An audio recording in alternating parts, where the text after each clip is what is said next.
Hello, and thank you for being here. I'm Dr. Larry Kavanagh, and today we're going to be talking about Pierre Teilhard de Chardin, a Jesuit priest, a scientist, a very good scientist with a doctorate in paleontology from the Sorbonne, and a mystic, and a visionary, and a prayerful person. Father Chardin made some intriguing discoveries in the field of evolution, and he had some intriguing theories about the field of evolution as well. His work, however, was suppressed during his lifetime. His Jesuit superiors refused to permit it to be published, as did the Vatican. However, after he died and his work was published, he suddenly became famous and recognized for what he did. In fact, the last three popes have spoken extremely highly of him. He may at one time in the future be named a doctor of the church, and he's been referenced in at least one encyclical. So with all this, I'm excited to be talking about him today, and let's get on with it. Here's the biography of Teilhard de Chardin. We're beginning with the biography because in order to understand what he was promulgating, his vision and his science, you need to know a little something about his life history. So won't spend long on this, but this is important. Here's a picture of Teilhard as a young man after he's ordained, I believe, because it looks like he's in his mid-20s to 30s. He, in the World War I, he was French. He was born in Auvergne in 1881. In World War I, he served as a stretcher bearer for the French. And I think at that point, he was already a member of the Jesuit order, not ordained, but a member of the Jesuit order. And he was such a good stretcher bearer that he received the French Legion of Honor for the work that he did. Very impressive. Here he is as a young priest. He received his ordination through the Jesuits, and he trained at the Sorbonne in paleontology. As a young priest, he taught physics and chemistry, and then after he received his doctorate in paleontology, he was appointed as a professor at the Catholic University in Paris. Within a year, the Jesuits said, no, we're going to send you out of France over to China, and you can do whatever you want to do in China. The reason being is that his views, as he was expressing at the university in Paris, were not in keeping with what the Jesuits wanted to see. So basically, he was exiled to China for 20 years. However, this didn't stop him from working. When he was in China, he got himself associated with a research team of archaeologists and did some important work with some of the very best people at the time. He was one of the people who helped discover the Peking Man in China. A very, very important discovery, and credit him with that. He was a good archaeologist, a good paleontologist. There is another picture of him doing his work. However, after 20 years, when he tried to return to Paris and had written his book called The Phenomenon of Man, based upon partly his research in archaeology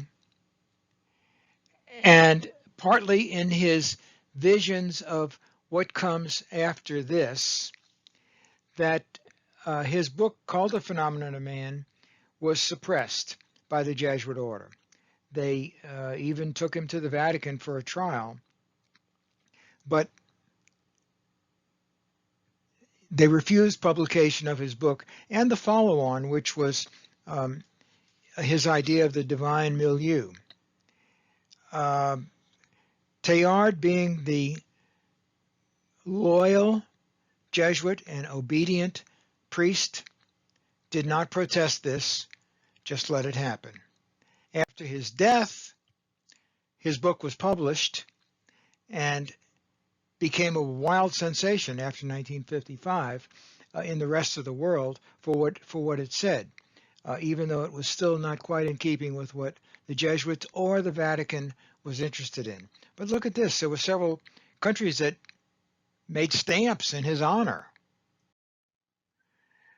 Later, after the 1960s, more recent popes, here's John the 23rd, began to understand the value and the import of Chardin's work. This is actually a stained glass window in a church in Germany showing Chardin and John the 23rd together. Both Pope Benedict, before he became a pope, when he was still Cardinal Ratzinger, and the current pope, Pope Francis, have recognized the value of Chardin's work.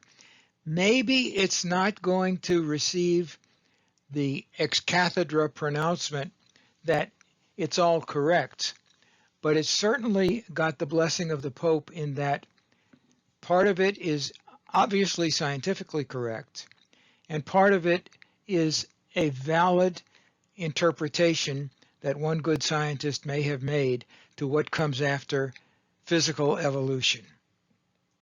In fact, I'm not sure if that was Pope Francis giving this positive sign to Teilhard or if he was just giving the positive sign to the world in general, but it looks good to end that part of the presentation.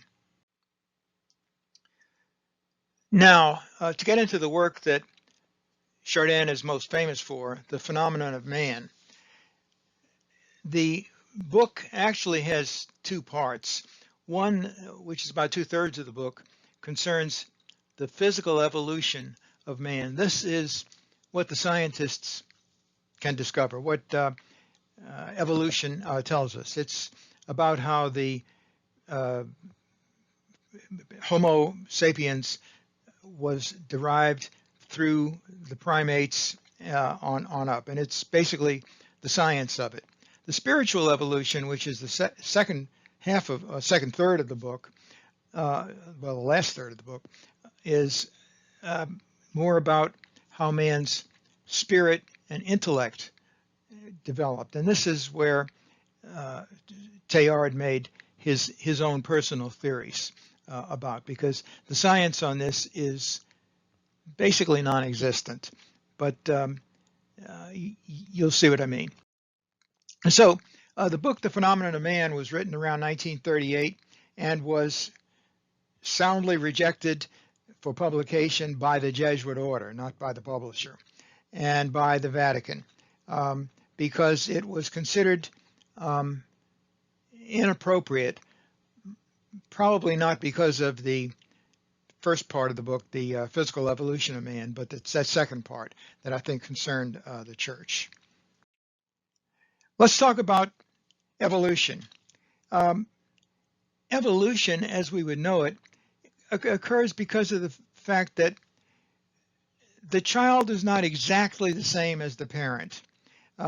In one person giving birth to another person, the DNA may not be absolutely precisely replicated the same. There might be slight changes somewhere along those long chains of genes that would make the child just a little bit genetically different from the parent.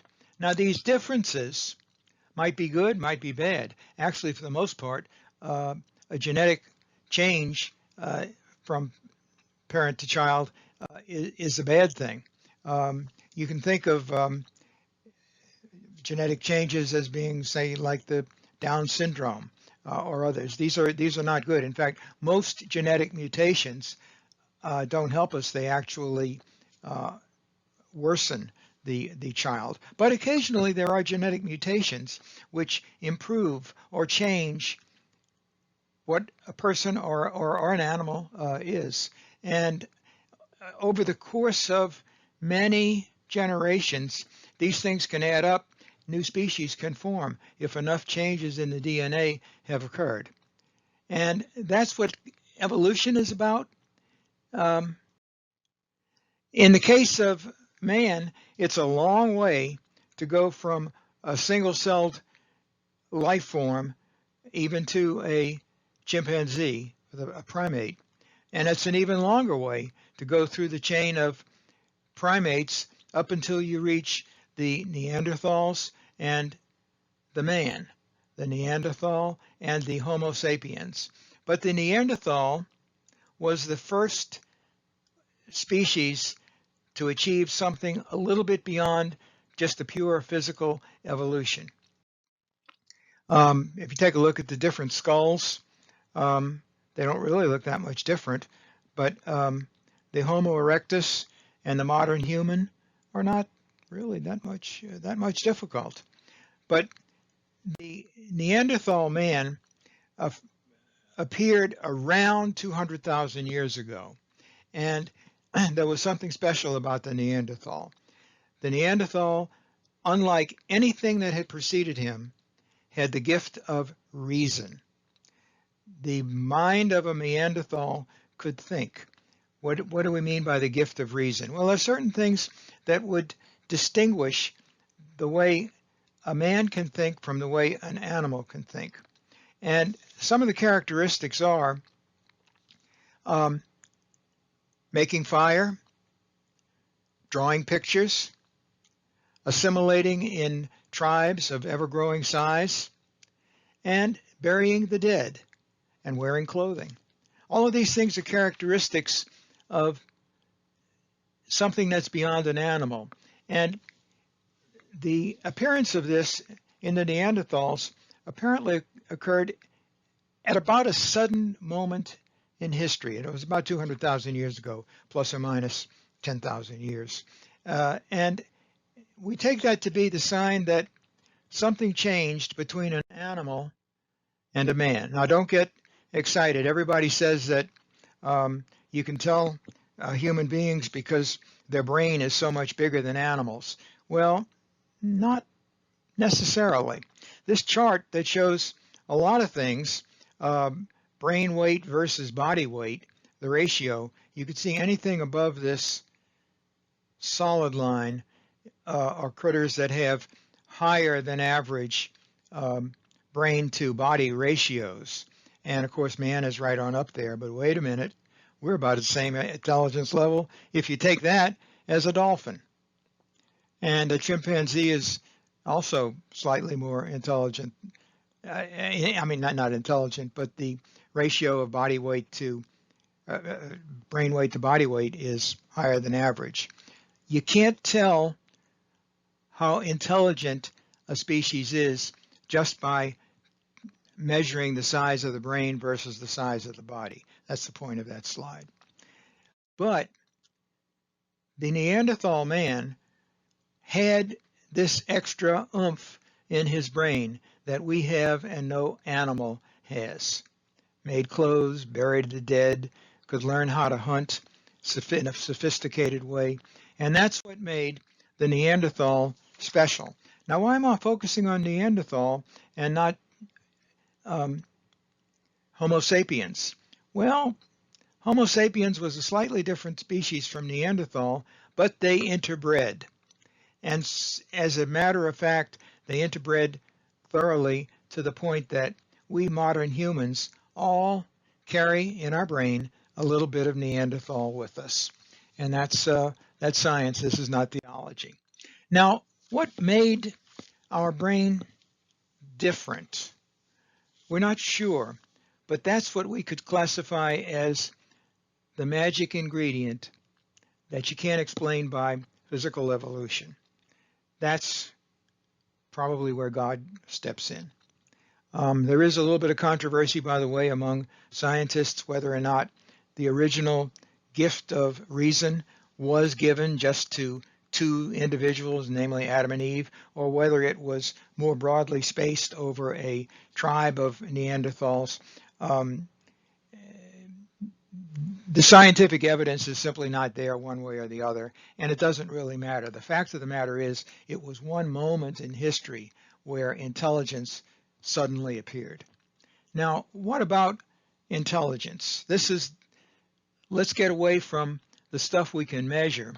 which is what our genes look like, to the stuff that we can't measure, which is how our brain works. There's good things about reason. There's Moses. He had his rules.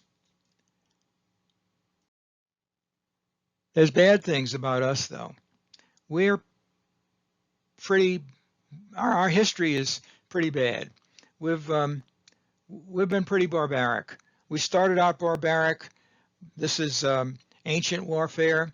And is that progress towards civilization? Is that positive evolution? Well, not really.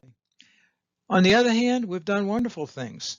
Look at how well we came together to form the United States. That's a sign that surely we were getting better. But then again, Middle Ages, remember, we still had wars, and even in the 20th century, we've had wars. Question is, are we getting more civilized just because we have the power of reason? Remember, only 150 years ago, we still had slavery here in the United States, and parts of the world still have slavery even now.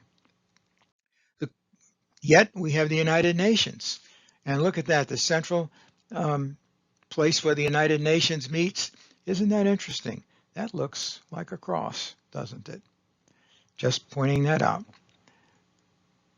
So are we getting better? This was a question that Teilhard was asking because he assumed we are getting better. This is a little chart that shows for about the last almost 100 years, if you want to look at it, we're still fighting with each other. There's still a lot of war going on.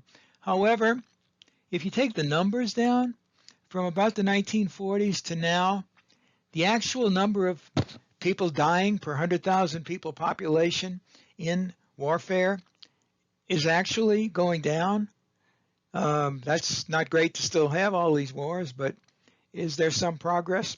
Well, the idea is, Teilhard's, that yes, we are progressing. From the earliest days of the Neanderthals to the Homo sapiens to now, we're progressing in two ways. Number one, we know more things because of scientific discovery. Number two, maybe our brains are more civilized. It's a good question which one wins out. But assuming we're on the path to improving ourselves from where we were, that's the second form of evolution that Teilhard was talking about. This spiritual and intellectual evolution, which you can't measure, or we don't have a way to measure it physically.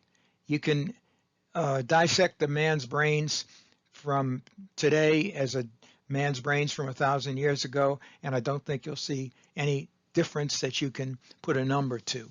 But there's a difference.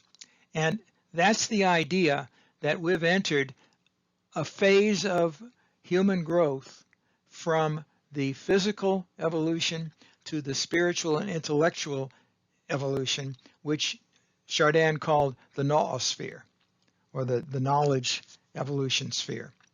And someday, maybe we'll achieve worldwide civilization all around. Wouldn't it be nice? Wouldn't it be nice if at some point we could continue to evolve spiritually and physically to the point where we're becoming humanity is becoming actually better, closer to God in a way. That's the idea of Teilhard's that I'm afraid to say was maybe considered a little bit too radical, that there is an actual evolution going on, an evolution of the soul. I think the problem whereby the church had with it was that if you carry it too far, it kind of could be made to sound like Teilhard was saying man is becoming like God, man is becoming gods, and that's a no-no to say. We can say that man is learning. This is the idea from the old Middle Ages that someday a man is going to poke his head through the firmament, which we believed in, to see that on the other side of the firmament there's a wonderful society. On the other side of what we know of as our universe, there's a heaven. And that's what that's all about. This is what Teilhard calls the omega point, the point which we are all heading towards. He called it the omega point. It says it's a spiritual belief that the universe itself is evolving towards a higher level of material complexity, and humanity is part of it. Well, if we could achieve a development to that omega point, that would be the culmination of human existence in Teilhard's view. And it's nice. If we achieve that point, we would become not God, but we would be with God. And if we were with God, wouldn't it be nice to be like children again? Now let's proceed from the phenomenon of man to Teilhard's other famous book, which is the Divine Milieu. We're taking it after the phenomenon of man, although actually the Divine Milieu was written by Teilhard about 10 years before he wrote the phenomenon of man. He wrote it in 1927 or so. This is a quite different book in concept from the phenomenon of man. In the phenomenon of man, Teilhard was talking as a scientist and then making some extrapolations as a scientist. In the Divine Milieu, he's talking as a mystic. And I think he was strongly influenced by time that he had spent in China, on the influence of a lot of Eastern thinking, because you see a lot of Eastern thinking in the Divine Milieu. This is Chardin's mystical view of a lot of things, some of them fairly wondrous. First of all, we'll talk about something that kind of sounds like Einstein, space age, space-time continuum with number. But this was a heavy consideration of Teilhard, but in a different sense. No, he wasn't Einstein. But the things he was thinking about were kind of related to Einstein's. So let's talk about the concept here of space, time, and number. These are three things that make us feel very humble. Space. When you think about it, we are very tiny dots in the whole universe. The universe is bigger than we could ever possibly measure, billions of light years across and maybe more than that. And we are so small, it makes us feel like nothing compared to the existence itself. Space makes us feel very humble, very small. Time. Think about just being us as humans. How long is our lifespan? Our lifespan is maybe 70 years, give or take a little bit. Not more than 100 for almost anybody. And how long has just humanity existed? Well, from the time of the Neanderthals, 200,000 years. Even in the time of recorded history, 8,000 years of recorded history, what's 70 years in the span of 8,000 years? It's nothing. How can we feel that we can make an effect upon humanity when we have so little time relative to the span of time of humanity itself to work? Something, again, to make us humble. Number. How many human beings have lived or will live in this world? Billions, tens of billions, hundreds of billions. And how many are we? I'm one. You're another. What's 1 out of 100 billion? Again, it's something to make us feel very small, very tiny, very insignificant. These three things combine to make us feel like we're just nothing at all. And they make us feel really small and very humble, and asking the question, why does God bother with us? Do we mean anything to God? As we're so small and he's so big. We're so few and he's enormous. So that's a thing to ponder, to say, and to ask yourself the question, is there anything that we can do that God couldn't do all by himself? Not really.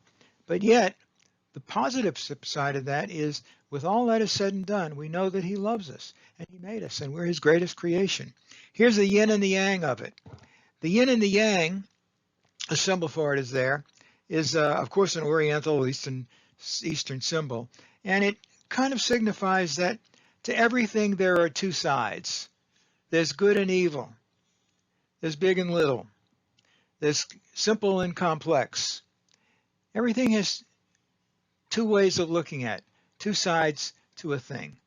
And so he considers a lot of that in the concept of attachment versus detachment. We've been given a lot of things on this earth that we like to be attached to. There's one right there. It's hard not to form a quick attachment, a love of what you're looking at right there, a young little baby. But yet, somehow we feel that you can be a better person if you can achieve detachment. Can you give up the good things? Well, Teilhard asks the question, do you want to give up the good things? Is a clergyman a better person because he prays a lot and gives up worldly possessions? But wait, worldly possessions were given to us by God. So didn't God mean for us to have worldly possessions? Didn't God mean for us to be attached to the good things of this world? And yet, do we want to give them up? Why should we? Yet you've got attachment versus detachment. That's the yin and the yang of things. God gave us this world so that we could enjoy it. So doesn't that mean that God wants us to enjoy this world? So why do you think God wants us to give it up? Well, we got to think about that. I think the two sides of it is kind of expressed by Saint Benedict. When his motto for the Benedictine order, ora et labora, you pray and you work. Prayer is important, but so is work. You can't pray all the time because you'd starve to death if you didn't work to earn your food. And work is a good thing. Getting food is a good thing. Enjoying life is a good thing. Why would you want to give it up to just pray to God? Because there's a better thing. Paulo Coelho says, you got to enjoy your work. Pray every day. Can you have fun while praying? Don't complicate life. What does that all mean? It means that, yes, this world is a good place, but there's a better. Life with God could be better. Attachment is wonderful. Detachment is wonderful too. Detachment doesn't mean that you give up what's good. It means that you seek for something which is better, and that's God.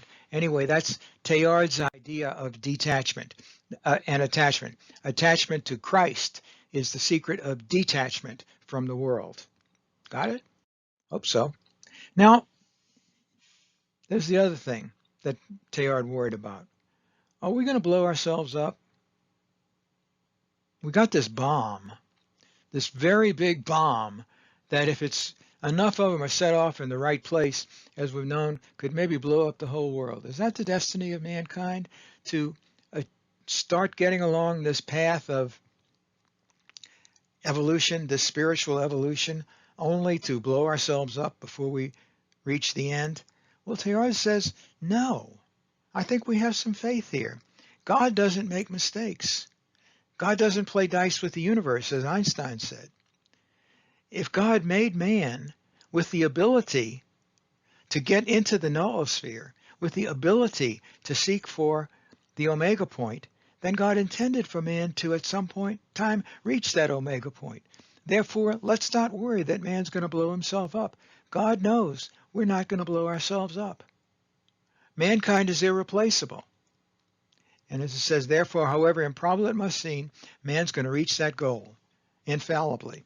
Now, this quotation that I have here is not normally quoted by Teilhard, but it's a phrase in the Divine Milieu, which is part of a whole couple of pages chapter where he explains that he does not believe that mankind's goal is to kill itself, but that mankind's goal is to achieve unity with God. And that's very positive. The quotation that you will see more frequently, this is one of the more famous ones by Teilhard. Someday, after mastering the winds, the waves, the tides, and gravity, we shall harness for God the energies of love. And then, for a second time in the history of the world, man will have discovered fire. Now that is Teilhard's vision. And that's the mysticism of Teilhard. He was a mystic to view that. He's not one of these mystics that was given the stigmata. He's not one of these mystics that suffered. He's not one of these mystics that had visions of God. He never said that he saw God, but he had this idea that this is what God had in mind for mankind, and there's nothing wrong with that.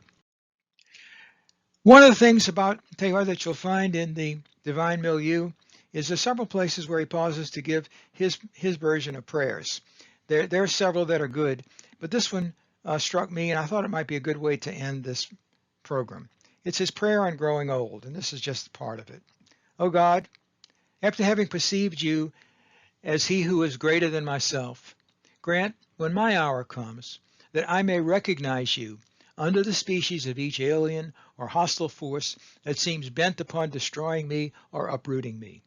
When the signs of age begin to mark my body, and still more when they touch my mind, when the ill that is to diminish me or carry me off strikes from without or is born within me, when the painful moment comes in which I suddenly awaken to the fact that I am ill or growing old, and above all, at that last moment, when I feel I am losing control of myself and am absolutely passive within the hands of the great unknown forces that have formed me.